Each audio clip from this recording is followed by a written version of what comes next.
Afternoon, everyone. Thank you for being here. On behalf of Boston University and the Faculty of Computing and Data Sciences, I'm delighted to welcome you all to the Duane Family Center for Computing and Data Science and the release, most importantly, the release of the 2025 Workforce Data Report. Today's gathering reflects the power of collaboration across sectors, across disciplines, and across time. The forward-thinking initiative that brings us here today builds on BU's long-standing commitment to using data science for the public good. In the Faculty of Computing and Data Sciences, that's the academic unit that is in this building, this is best demonstrated by our focus on two areas of research and education: AI for science, as in environmental science, learning sciences, biomedicine, and the second is civic data science, as in data privacy, accountability, algorithmic fairness, AI and ethics. But to make real societal impacts on these lines, we must connect our work with partners in the field, with the foot soldiers. And today's event is a wonderful example of what happens when academic research becomes alive through such partnership. Through our deep and sustained partnership with the Boston Women's Workforce Council, the BWWC, we have established BU as a national leader in data-driven wage equity research and advocacy. The linchpin for this effort was the development of a secure, privacy-preserving data platform created right here at BU in response to a request back in 2014. That's about the same time we started thinking about this building. Just how far back this was. It was a request from the city of Boston to come up with a technical solution that would allow BWWC to aggregate sensitive wage data while keeping private the confidential raw data supplied by the member companies. It was my honor, and may I add, a highlight of my career, to help launch that work, which also led to having BU become home to the BWWC. Today, a decade later, a little bit more than a decade later, what started as a proof of concept to show the feasibility of deriving public good from private data has become first of its kind platform for lasting social impact, not to mention the catalyst for the Francis Perkins Workforce Equity Act signed into law by Governor Healey last summer. Spearheaded by our faculty and student researchers and powered by cryptographic techniques that we have developed with significant funding from National Science Foundation and DARPA, this platform allows employers to anonymously report actual payroll data, enabling rigorous, equity-focused analysis while protecting confidentiality. This platform, which we keep improving on by adding new features and analytic capabilities, provided the aggregate data and analyses for 5 Boston Women Workforce Council game-changing reports over the past decade, including the 2023 report, which still shows that women make just 79 cents to $1 for a man. You will hear more about that later. Thanks to years of work by faculty colleagues and their students on this platform, and especially by Professor Mayank Varya, who's with us here, who has been the one constant throughout it all in terms of faculty contribution. And with gratitude to Mayank's co-PIs, Neha Gondal and John Leaguris, and to our invaluable partner, Kim Borman, and her team at BWWC, this platform now underpins the Workforce Data Report. What began as a local pilot is now a scalable engine for progress. And by the way, this transformation is not just about building and deploying some technological platform. In bringing this project to BU, a big piece of what we proposed was the student experience. It's the education, it's the training.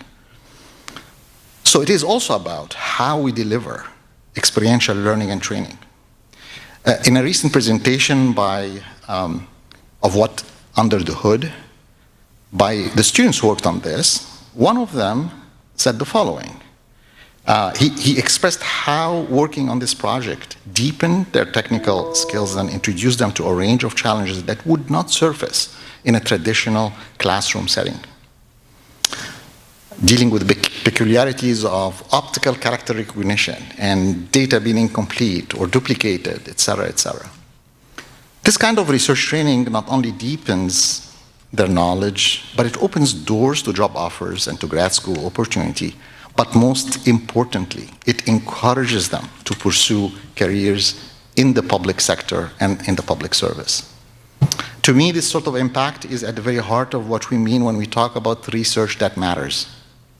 It is about impact that extends beyond the lab to the lives of students and the communities we serve. We are honored today to be joined by a wonderful group of dedicated leaders who have made this progress possible. Secretary of Labor and Workforce Development, Lauren Jones, President and CEO of the Associated Industry of Massachusetts, Brooke Thompson, Undersecretary Josh Cutler, and the principal investigators, Neha Gondal and Mayank Varya, and all our business and government and academic partners. From the very early days of this project, going back again all the way to 2014, I've had the privilege of working with two incredible women leaders, Evelyn Murphy and Kathy Moynihan, who's not with us today. They have been there every step of the way, not only as co-director of BWWC, but more so as champions of pay equity and of ensuring that our economy in the Commonwealth and beyond leverages 100% of our workforce talent. It's truly a distinct honor to introduce a true champion of equity, a tireless public servant, the real dynamo behind this all. Former Lieutenant Governor of Massachusetts and co-chair of the Boston Women Workforce Council, Evelyn Murphy.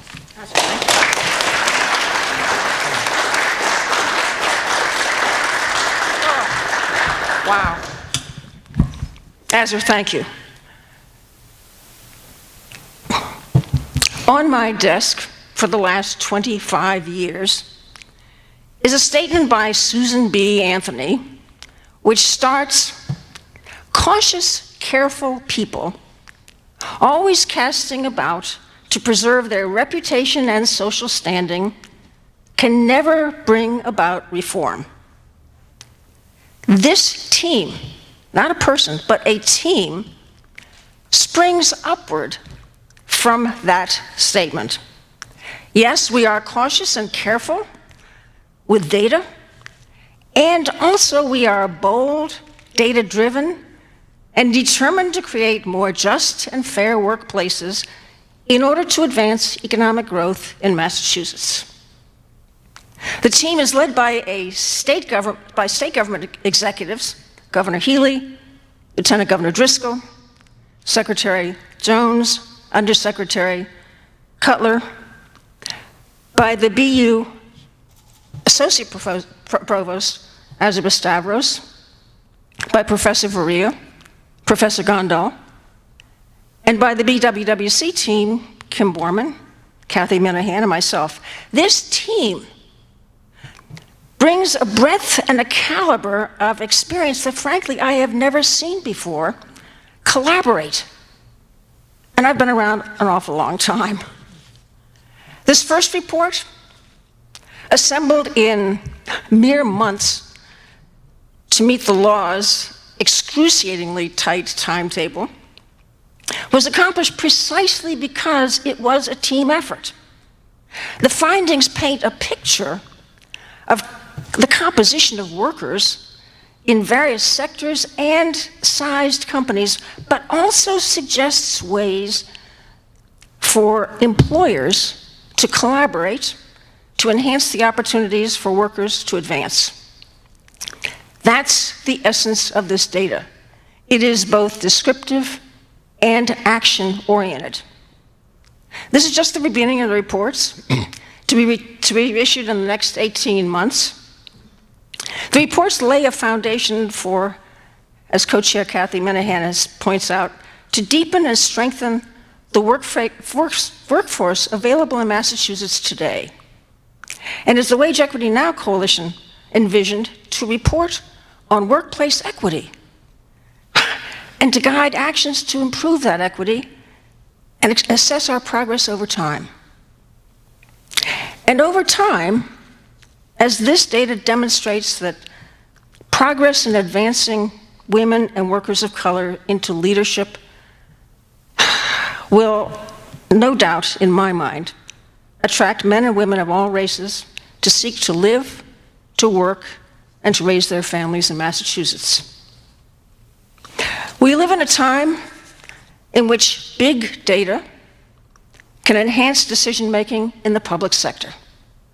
Massachusetts is the only state accessing EEO data, securing and aggregating individual filings for economic progress, not employer punishment.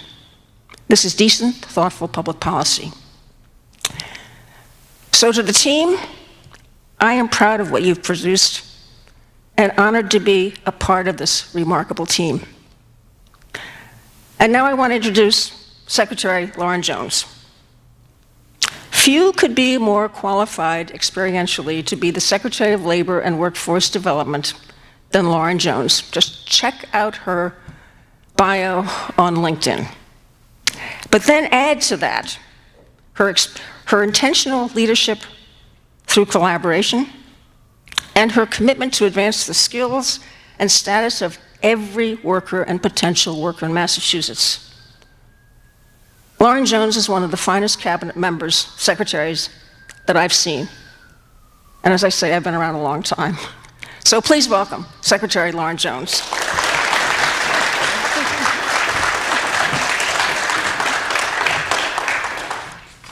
Thank you, Lieutenant Governor Murphy, for that extremely kind introduction. And certainly, let's give another round of applause for the leadership of Lieutenant Governor Evelyn Murphy.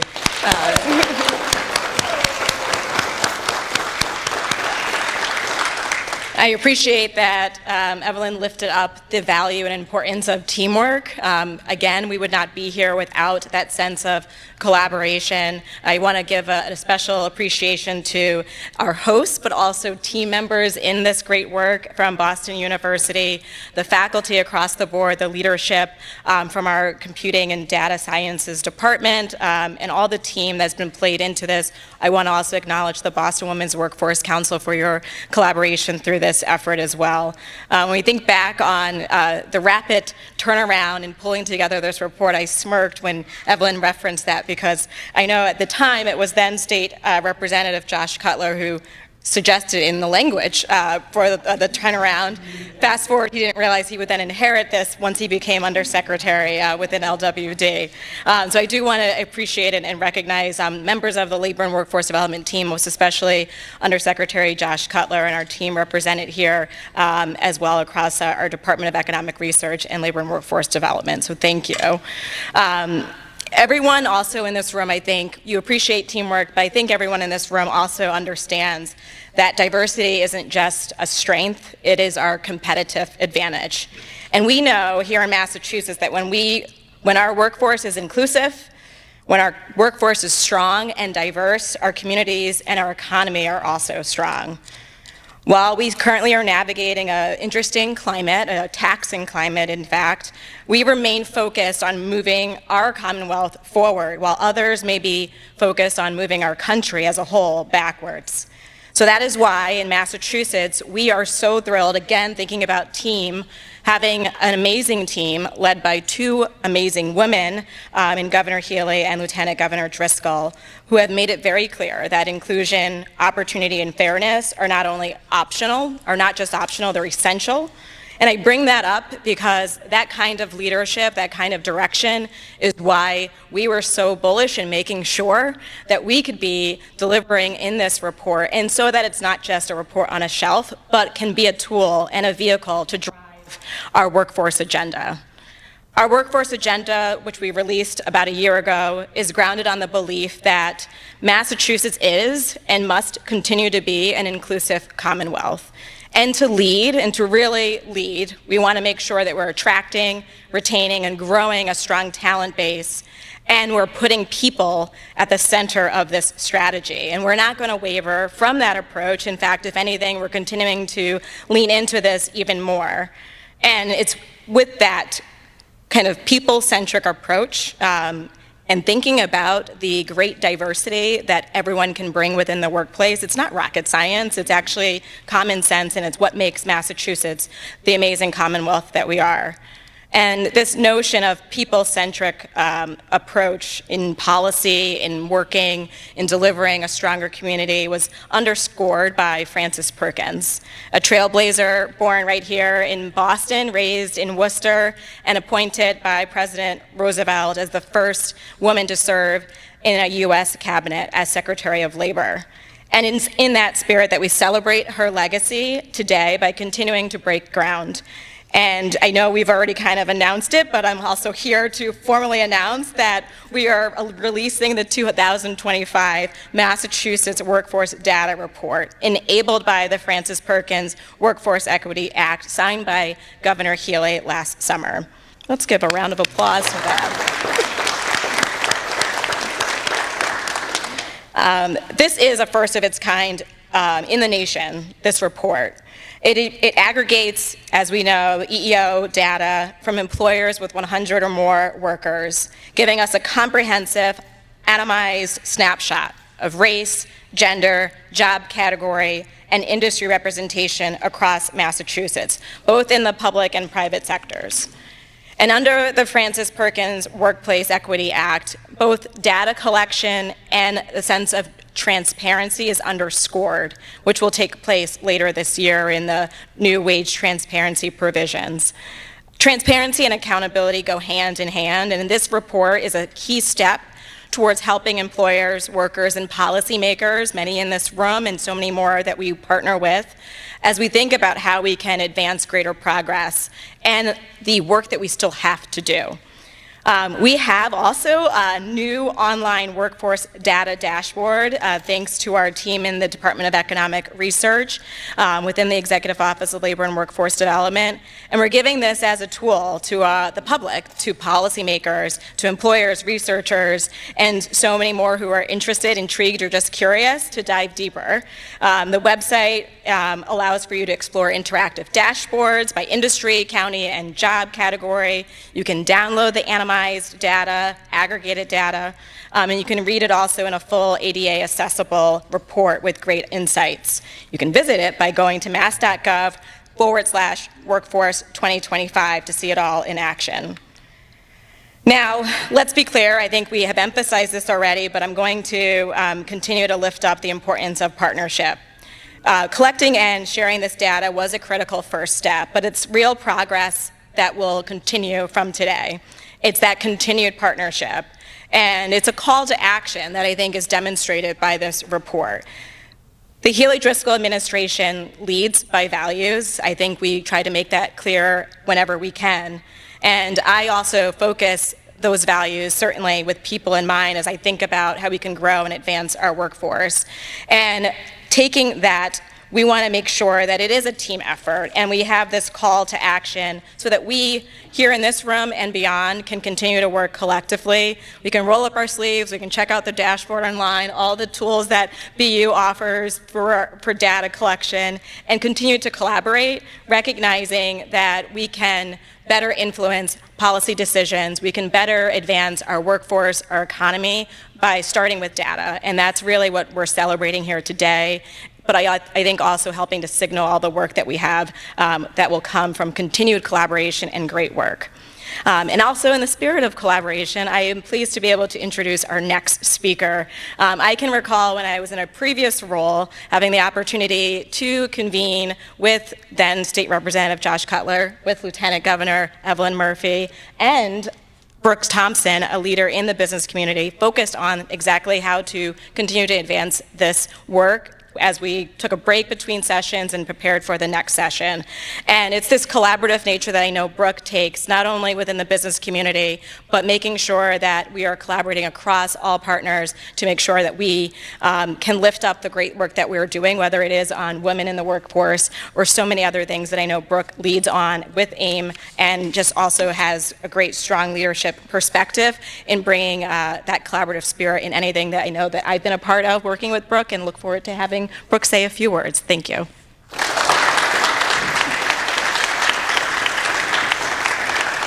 Thank you, Secretary Jones, and thank you all for being here. I'm pleased, as the Secretary mentioned, to represent the Massachusetts business community today as our Commonwealth takes this amazing step towards getting closer to winning the global battle for talent here in the Commonwealth.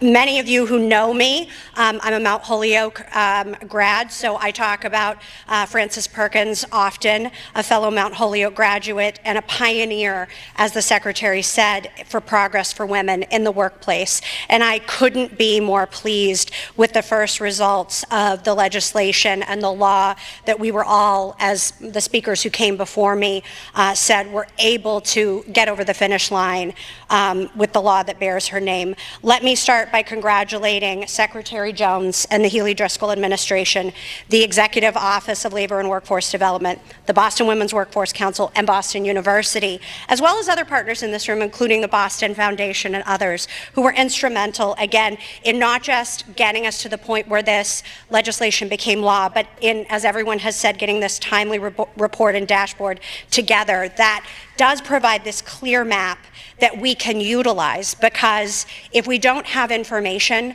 we can't know how we're doing, and we can't then begin to figure out where we need to go. The initial workforce data report confirms that Massachusetts has made progress on workforce inclusion and wage equity, but that much work remains to be done. Business owners know that you can't fix what you can't measure. Anytime I'm out talking to my 3,400 members across the Commonwealth, they measure everything, right? They've got to know how to be more competitive. They have to know what they have to do to be better. And so this report provides invaluable benchmarks that we need to use to ensure that equal pay for equal work becomes a reality in Massachusetts. It also, as the Secretary said, is invaluable to ensure that we have the most competitive workforce and that we are securing the talent we need here in the Commonwealth. We are encouraged, I am encouraged that on one hand, we see that our largest employers have made some significant progress in racial and gender diversity, especially in economic sectors such as healthcare and education. But we also know that there are some clear old patterns that are showing that old patterns die hard. We have work to do. There are certainly a lot of progress that needs to be made with Black and Hispanic workers. They remain in underrepresented lower wage roles.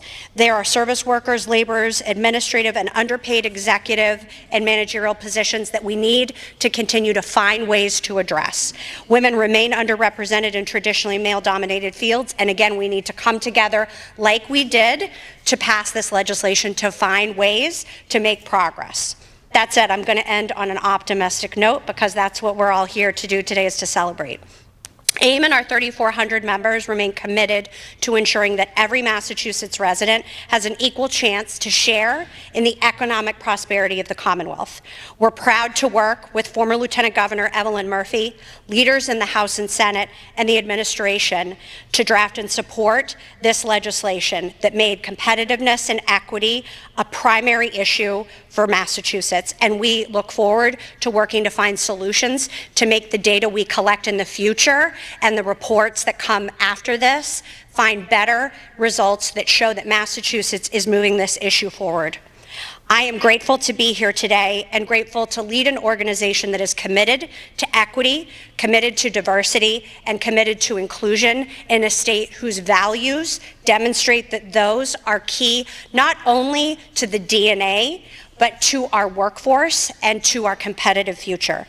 It is my hope that when we meet here next year, these numbers will show true progress and that Massachusetts workplaces are more inclusive, more efficient, and more equitable.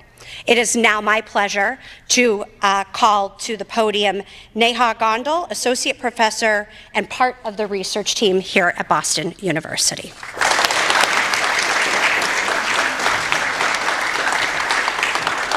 Thank you so much, everyone, for being here. And we've had this wonderful slate of speakers with uplifting ideas, and I'm going to come and finish up with research, which is less uplifting and less interesting.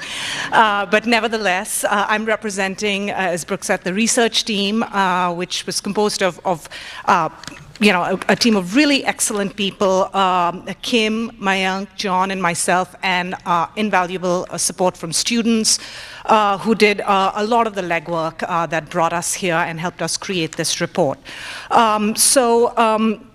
I'll just start, as was mentioned before, that the Boston Women's Workforce Council has been using for over a decade in partnership with BU faculty in CDS and CES to use a secure multi-party computation system which was developed in-house by BU researchers to help process private data on employment and wages with the larger goal of mitigating inequalities based on race and gender in Massachusetts workplaces. For the purposes of the current project, the team used the latest version of the BU Secure Analytics stack that scales complex database queries to millions of records. The computing team then securely processed all the forms that were submitted by EEO1 and EEO5 employers, applied differential privacy to protect the contributions and to preserve anonymity of individual employees and employers, and designed the tables and visuals that aided in our analysis. Now, our overall analysis is available in the report, you can see one graphic there, but it is available online. But I'll just highlight some key features here. So there are some, promising and some less promising or dispiriting findings. Overall, we find, as Brooke mentioned, that Black and Hispanic workers remain overrepresented in lower wage roles such as service work, labor, administrative support, and they remain underrepresented in executive and managerial positions, and we find this pattern replicated across both private sector and educational institutions. On the other end of the spectrum, we find that senior executive roles continue to be dominated by white men in both kinds of organizations. There is we do have findings that strike a more promising note. For example, women currently make up 54% of the private sector workforce in Massachusetts, with high representation in healthcare, education, as well as administrative support roles. But also, we find that women are better represented in some high-status jobs, such as mid-level management, finance, and professional positions, which have generally been the mainstay of men, such as law and medicine, and this bodes well for the representation of women in the Massachusetts workforce. Having said that, women remain significantly underrepresented in some other traditionally male-dominated fields, such as mining, construction, utilities, as well as C-suite executive kinds of roles. One of the things that we did that was novel this time was to create a variable based on the number of employees in organizations. So basically, we sorted organizations into 4 buckets based on the number of people employed in those organizations. And that variable showed us some really interesting findings. You can see one of those graphs up here, that companies with the largest companies, those with 2,500 or more employees, demonstrated somewhat higher levels of both racial and gender diversity in their organizations or representativeness. And there could be many reasons for this, right? Like large organizations can afford larger HR departments.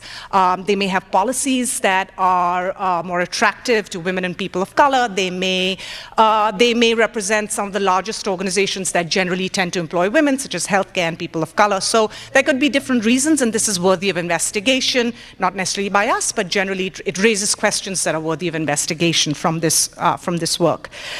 Finally, with respect to public education, not unexpectedly, we find that the workforce in educational institutions in Massachusetts, much like in many other parts of the country and the world, tends to predominantly be female. More than 3/4 of the current workforce is made up of women, and new hires reflect a similar ratio, so we expect this to continue. Also, almost 9 out of 10 employees in educational institutions that reported data are white. Women, again, not unsurprisingly, are heavily concentrated in teaching roles, both at the elementary and secondary level. men generally tend to have a somewhat higher representation in leadership positions, such as principal and assistant principal roles, but also on the other end of the spectrum, similar to EEO5, also in manual labor service kinds of roles. On a promising note, new hires in public schools show some modest gains in representation of traditionally underrepresented groups, with increased numbers of Asian, Black, and Hispanic educators. Having said that, school leadership positions continue to be predominantly white. So, we've identified some trends that raise some questions and may allow other researchers to dig into those trends. We also find some trends that are promising and hopefully will continue to improve over the course of the next few decades. And I'll hand back over to Azra.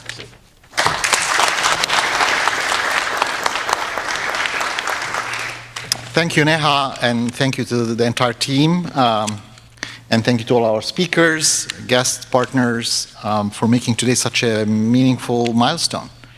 At BU, again, we believe that data science should serve the public good, and today is just a demonstration of that.